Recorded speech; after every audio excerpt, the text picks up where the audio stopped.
What the hell? This one is leaking right from the crankshaft seal right there on the first pulley. So I don't know how bad it is, and I don't know if the seal can be changed. So we'll have to find out.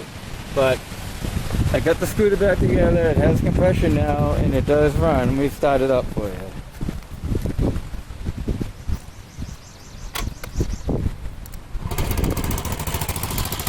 Alright, there it is.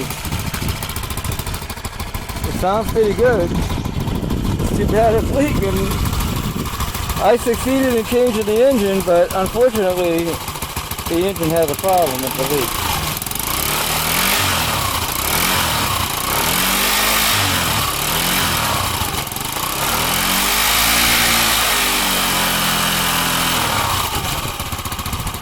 Runs and idles good.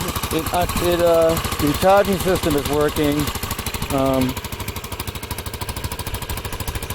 The old scooter had, what, 9,500 miles on it. So it's a lot of miles. This motor supposedly has low miles. I don't really know. I only paid $100 for less than $100, somewhere between 50 and 100. Maybe 75, I'm not sure. But it's not going to help me if it's going to be leaking all over the place, so hopefully I can do something about the leak. It runs though. Alright, well, I'll keep you posted.